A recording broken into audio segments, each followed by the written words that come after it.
Witajcie! W tym poradniku opowiem wam, jak znaleźć i dostać się do środka sekretnych laboratoriów Alada, które mieszczą się na Jowiszu. A to ze względu na to, że w wyzwaniach Nory możecie od czasu do czasu spotkać się z tym oto zadaniem. Jednak jeśli nie potraficie bezbłędnie wykonywać parkouru, warto byłoby się odpowiednio przygotować. Najlepiej wziąć Titanię, dzięki której unikniecie biegania po ścianie i wykonywania wielu akrobacji. Niestety Jowisz nie jest zbyt przychylnym miejscem i czasami trzeba się nieźle nagimnastykować, aby przejść lokację, albo dostać się w jakieś bardziej ukryte miejsce. Jeżeli jednak pójdziecie na misję innym Warframe'em, zadbajcie o to, aby się szybko poruszał, gdyż otwieranie laboratorium wymaga szybkiego przemieszczania się pomiędzy przełącznikami. Możecie wziąć Volta, albo użyć odpowiednich modów, które przyspieszają ruch Warframe'a. Wukong też będzie dobrą opcją. Ponadto, aby cała akcja się udała, musicie mieć odblokowanego operatora i warto przy okazji wyposażyć go w najmocniejszego ampa, jaki stworzyliście. Ponieważ w laboratoriach znajdują się dość nietypowi przeciwnicy, związani z tym, nad czym pracuje Alad, warto także zabrać ze sobą Heliosa, aby automatycznie wykonywał skany. Teraz możecie wybrać sobie misję na Jowiszu. Polecam porwanie lub eksterminację, choć na większości misji, oczywiście za wyjątkiem obrony, możecie znaleźć laboratoria. Ale warto, aby cel misji nie przeszkadzał wam w poszukiwaniach. Ponadto zdecydowanie przełączcie się na tryb solo, aby inni gracze nie przeszkadzali wam w waszej misji. No, chyba że idziecie wspólnie z kolegami. No to start. Przemieszczając się po lokacjach możecie od czasu do czasu spotkać takowe dziwne ustrojstwa na ścianie ze symbolem. Za takimi kotarami znajdują się przełączniki, które umożliwiają wam wdarcie się do tajnych pomieszczeń. Niestety, jak widać, przez te kotary niemożliwe jest w tej chwili dostanie się do przełącznika. Teraz wystarczy tylko znaleźć takie drzwi, zapamiętać kolejność symboli na nich, patrząc od góry, odnaleźć wszystkie te symbole na ścianach i zapamiętać miejsca, w których się znajdują, i przyszła kolej na najtrudniejszą część, czyli odnaleźć blokadę, której zniszczenie spowoduje otwarcie przełączników. Tutaj można się naszukać, a w niektórych przypadkach znalezienie tego czegoś może być wręcz niemożliwe bez znajomości miejsca, w którym jest ukryte. Oczywiście cały ten proces możecie zacząć od odszukania blokady, bo jeśli jej nie zlokalizujecie i nie zniszczycie, to niestety to, gdzie znajdują się przełączniki i drzwi wejściowe do laboratorium, nie będą miały znaczenia. Teraz mała wskazówka. Drzwi, przełączniki, blokada zawsze znajdują się w tej samej sekcji mapy, z angielska zwanym kafelkiem. Czy można w jakiś sposób wspomóc się w poszukiwaniu blokady? Niestety skaner jej nie widzi, ale wydaje ona charakterystyczne brzęczenie, więc jeśli usłyszysz ten dźwięk, to wiedz, że jest ona gdzieś blisko. Może się zdarzyć, że na misji nie będzie ani jednego laboratorium, a może być też tak, że będzie ich kilka. Mi zdarzyło się znaleźć na jednej misji nawet 4 laboratoria. Całą operację zaczynamy od zniszczenia blokady, a dokładniej mówiąc kontrolera blokady. Dzięki temu otworzą się zasłony zasłaniające przełączniki.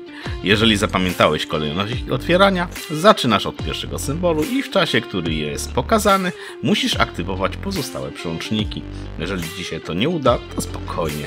Możesz do tego podchodzić wielokrotnie, aż do momentu, gdy skończy ci się cierpliwość. Ale gdy uda ci się wykonać zadanie, drzwi staną przed tobą otworem. Znajdziesz tutaj szafki, zwłoki, na które jak wejdziesz coś wypadnie, ponadto szafkę w kolorze fioletowym. Niestety otwarcie jej daje wam wyłącznie tylko scenę do fotobudki. No i ponadto będą tu kolejne drzwi, za którymi znajduje się właściwe pomieszczenie laboratorium. Jak je otworzyć? Wystarczy przejść w tryb operatora i ampem strzelać do nich, aż wreszcie staną otworem. Wchodząc do środka spotkacie naukowców i kilku przeciwników, którzy są obiektem szalonych eksperymentów Alada, w tym też świadomego. Warto ich zeskanować, a następnie zabić. gdyż z nich mogą wypaść mody, których jeszcze nie posiadacie.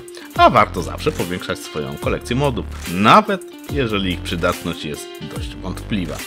Jeżeli chcecie zwiększyć szanse na wypadnięcie tropów, udajcie się na wyprawę Necrosem. Ponieważ jest 9 lokacji, w których znajdują się laboratoria, chętnie bym wam je wszystkie pokazał, ale wcale nie tak łatwo jest odnaleźć wszystkie możliwości. Pechowo cały czas natykałem się tylko na 3 warianty, a raz udało mi się odnaleźć 4, o którym już film nakręciłem. No ale mam nadzieję, że dzięki temu poradnikowi będziecie mieli duże szanse na otwarcie laboratoriów, nawet nie pokazanych w tym filmie wariantów, a za chwilę przejdę do zademonstrowania, jak otwiera się laboratoria na 2 kolejnych przykładach.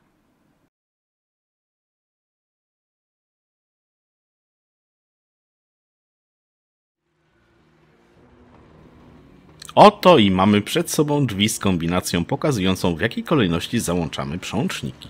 Niestety w tej właśnie lokalizacji nie potrafiłem odnaleźć kontrolera dostępu i niestety musiałem skorzystać z poradnika na YouTubie. Za nic nie wpadłbym, że będzie on schowany w takim miejscu. Niezła kryjówka, prawda? Akurat tutaj przełączniki są bardzo blisko siebie i wystarczy się tylko przebiec, bez wyczyniania jakichś cudacznych akrobacji. No i jak widzicie, są one praktycznie w linii prostej i czas na ich załączenie powinien wystarczyć każdemu. Kaszka z masłem, jak to dawniej ludzie powiadali.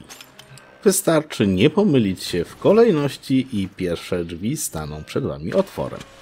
Teraz wystarczy pozbierać co się da, nie jest to obowiązkowa rzecz i jako operator należy za pomocą ampa otworzyć kolejne drzwi w celu zajęcia się kilkoma nieborakami. Naukowcy się na mnie rzucili. Chyba nikt im nie powiedział, że z Tenno nie mają jakichkolwiek szans, a tak przy okazji wypadł mi mod, którego nie posiadałem. Wybicie pozostałych przeciwników mi nie sprawiło żadnych problemów. Ciekaw jestem, jak wam ta część wyjdzie. Oczywiście trzeba ich trochę pobudzić bronią, aby zeszli z tego co wiszą i dali się zabić. Jeszcze tylko strzelę w ten wielki pojemnik i zlikwiduję świadomego i możemy przejść do kolejnego przykładu. Tym razem w akcji będzie Necros.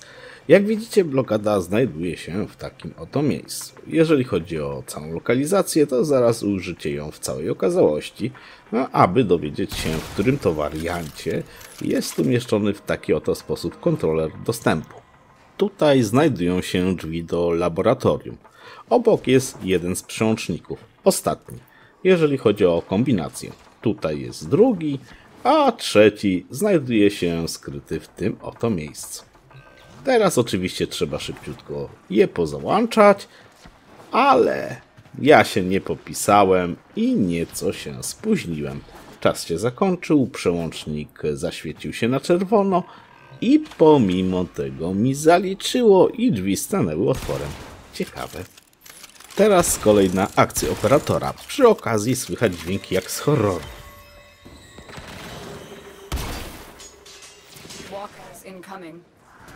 Przeciwnicy wysypali się na mnie grupą, mając nadzieję, że mnie zlikwidują, ale zdecydowanie się przeliczyli.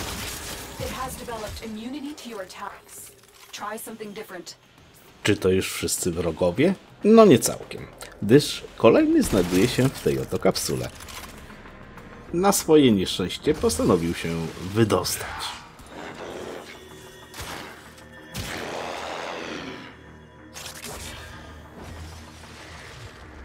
Jeszcze jest jedna kapsuła z kolejnym przeciwnikiem i to by było wszystko.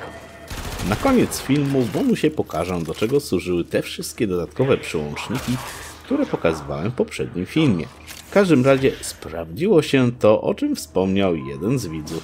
Dziękuję za uwagę i do zobaczenia.